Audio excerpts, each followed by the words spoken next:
धन्यवाद राजीव जी। आए हुए तमाम पत्रकार बंधु, आप सब जानते हैं कि हम लोग लगातार चाहे महंगाई की बात हो, चाहे अडानी की बात हो, हम लोगों ने लगातार प्रयास किया है आपके माध्यम से जनता तक हमारी बात पहुंचे और हमारे आंदोलन में सभी लोग सक्रिय रूप से भाग लें। इसलिए आज ये प्रेस कॉन्फ्रेंस आयोजित किया गया और बीच बीच में प्रेस कॉन्फ्रेंस होने से कई तरह के सवाल आपके मन में उठते रहते हैं। उन सभी सवालों का जवाब देने का भी अवसर मुझे मिलेगा। इस सोच के साथ आज प्रेस कॉन्फ्रेंस आयोजित किया गया है कि कल 6 मार्च को हम सभी प्रखंड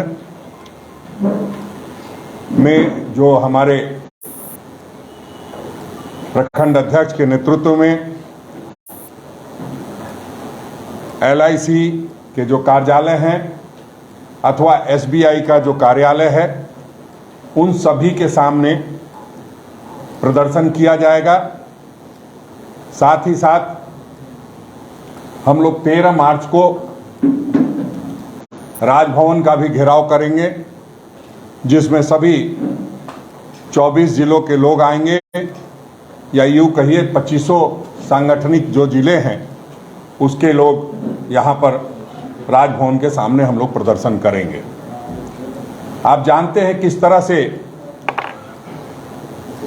अडानी समूह के साथ प्रधानमंत्री जी की यारी की वजह से आज लोगों का पैसा कहीं ना कहीं LIC में, SBI में डूबने की शंका जाहिर की जा रही है। और उसके पीछे सिर्फ एक ही कारण है कि हम लोगों ने या हमारी सरकार ने अडानी समूह को फायदा पहुंचाने के लिए, अपनी यारी दोस्ती को कायम रखने के लिए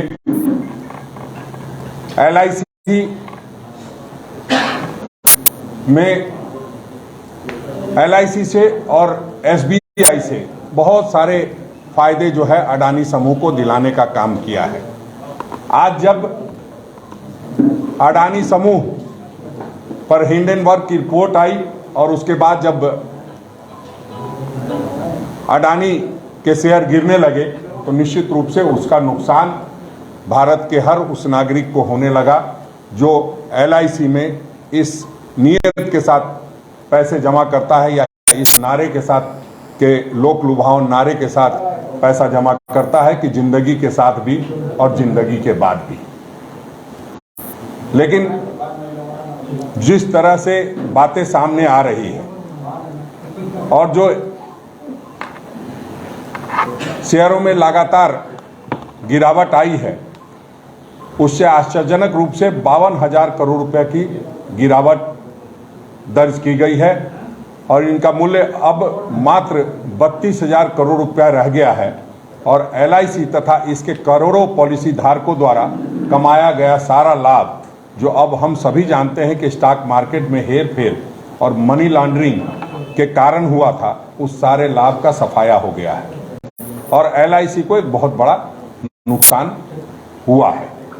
किसने भारत की वित्तीय प्रणाली के इस स्तंभ को अपने पसंदीदा व्यवसायी के लिए इतने जोखिम भरे सौदे में शामिल करने के लिए मजबूर किया, ये आप सब भी जानते हैं और हम लोग लगातार आपके माध्यम से लोगों को बताने का प्रयास कर रहे हैं। भारत के नागरिकों की बचत के साथ खेले गए इस जुए के लिए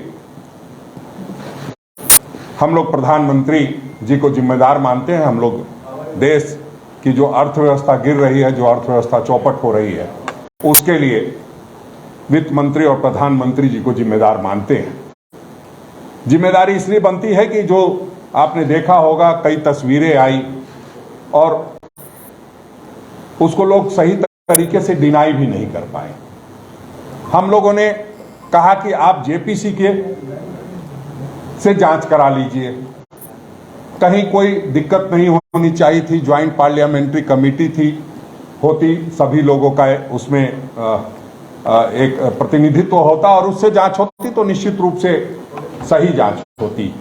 लेकिन आप देख रहे हैं कि इस तरह से लगातार, जबकि MSCI, S&P, Dow Jones, FTSE, Russell जैसे प्रमुख मार्केट इंडेक्स प्रदाता कंपनियां अदानी समूह की फर्मों के वेटेज की समीक्षा कर रही है। नेशनल स्टॉक एक्सचेंज निवेशकों की सुरक्षा के लिए कोई गंभीर कार्रवाई करने में विफल रहा है। इसके विपरीत NSE ने 17 फरवरी 2023 को घोषणा की कि वर्तमान में शेयर बाजारों में डूब रही अदानी समूह की कंपनियों में से अतिरिक्त 5 को 14 सूचकांकों में शामिल किया जाएगा।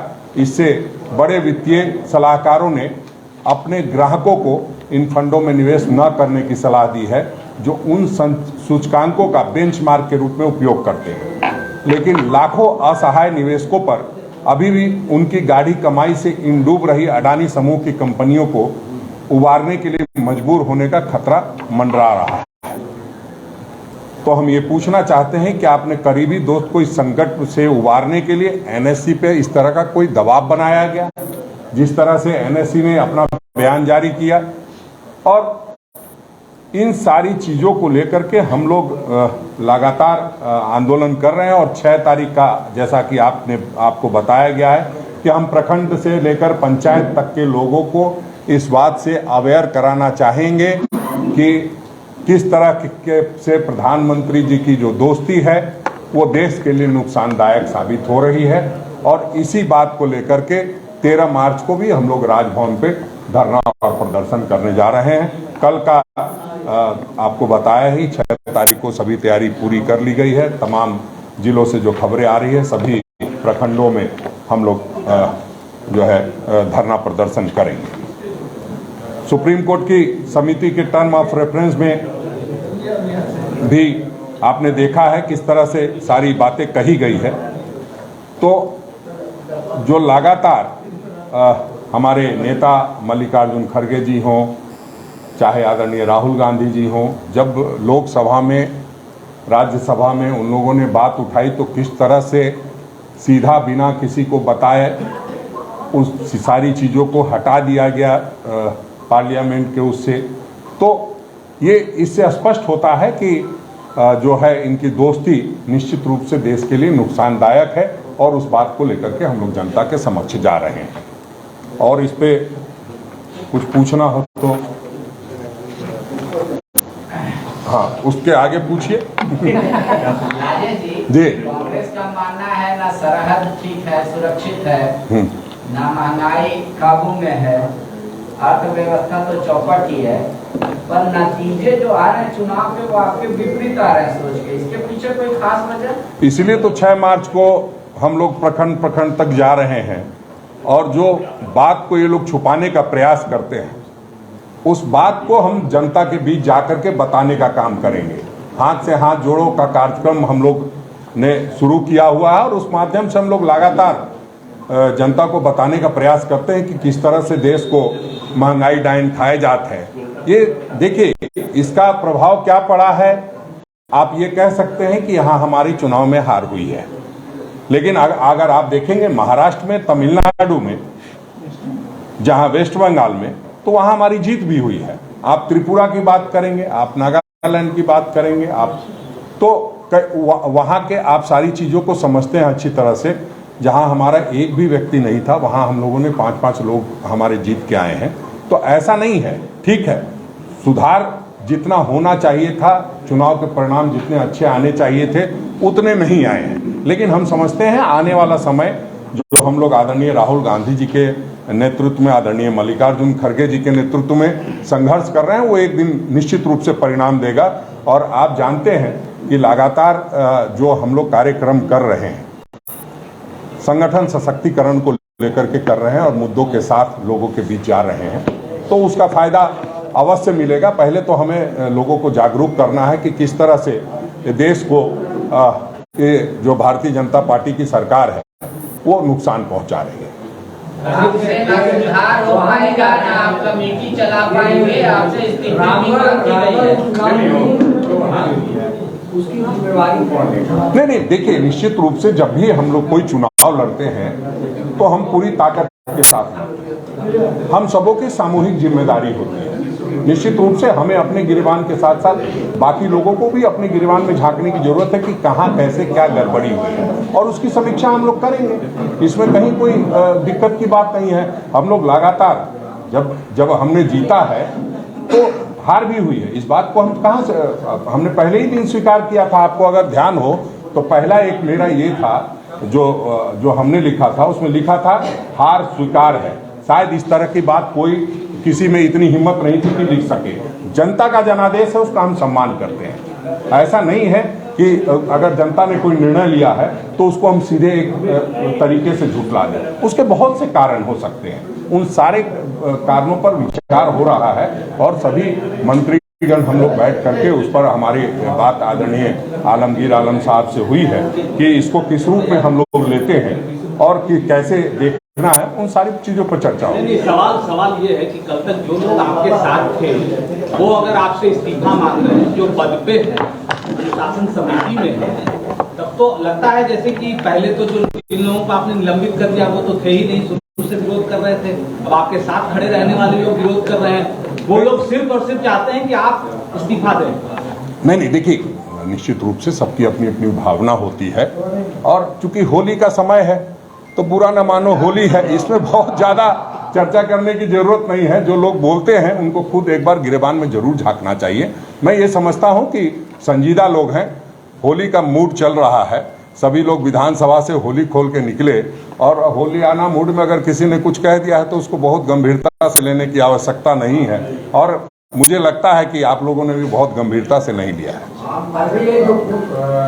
जो एक तरफ तो ये अनुशासन वगैरह की बात है, एक जो आपके 3 विधायक जो निलंबित कैसकान वाले मामले हैं, अब क्या उन्हें निलंबन मुक्त किया जाएगा या पार्टी कुछ करेगा?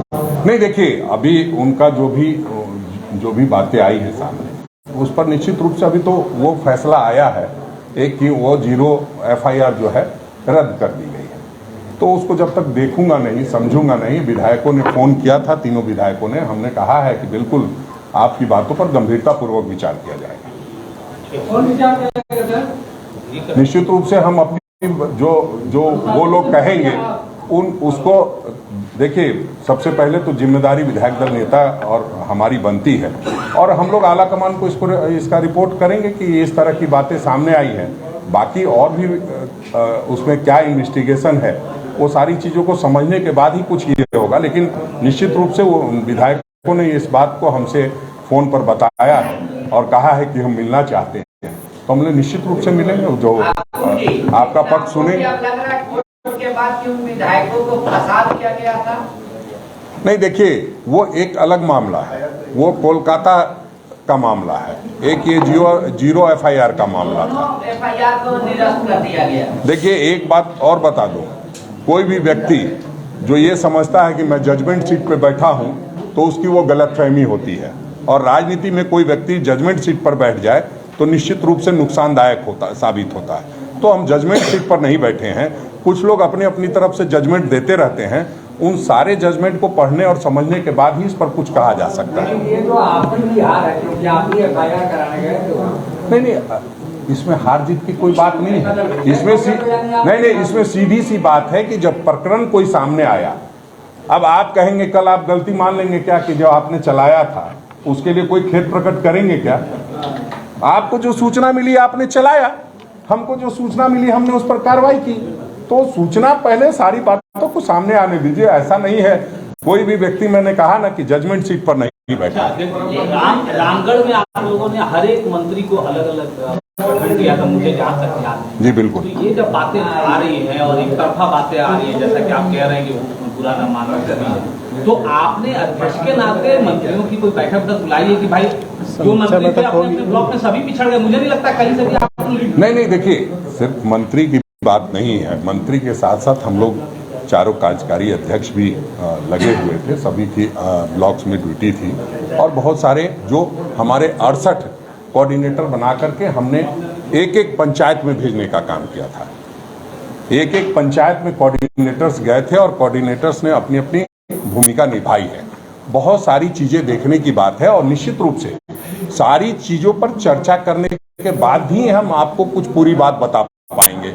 आपाधापी में, जल्दबाजी में का काम जो होता है शैतान का होता है, तो वो काम नहीं करेंगे।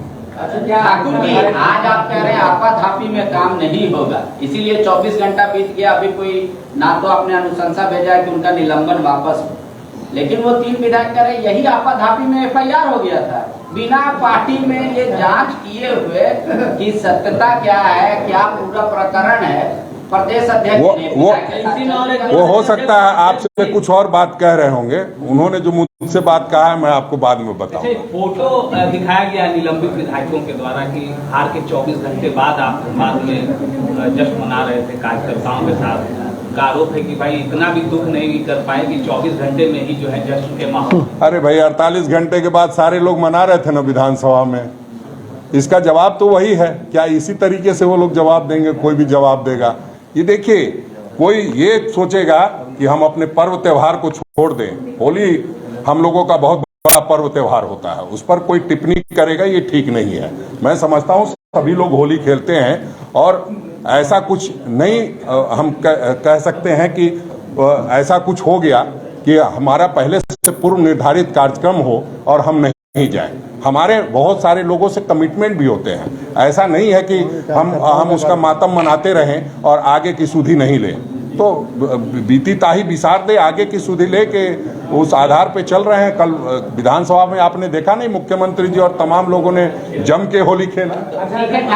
बाबूलाल जी ने एक पीसी किया है, हाँ, और उस पीसी में वीडियो क्लिप उन्होंने जारी किया है, और जो मुख्यमंत्री के प्रधान सचिव हैं उनकी गिरफ्तारी की मांग की है। अब नहीं, देखिए, पहले तो वो क्लिप मैंने देखा नहीं है अभी तक। अभी जस्ट लगता है बाबूलाल मरांडी जी को 12 बजे का उन्होंने शायद पीसी रखा था और 12:30 बजे मैं पीसी कर रहा हूँ। निश्चित रूप से वो सारी बातों को समझ लेता हूँ कि क्या है, और अगर कोई गंभीर मसला है तो उसको भी देखता हूँ क्या है।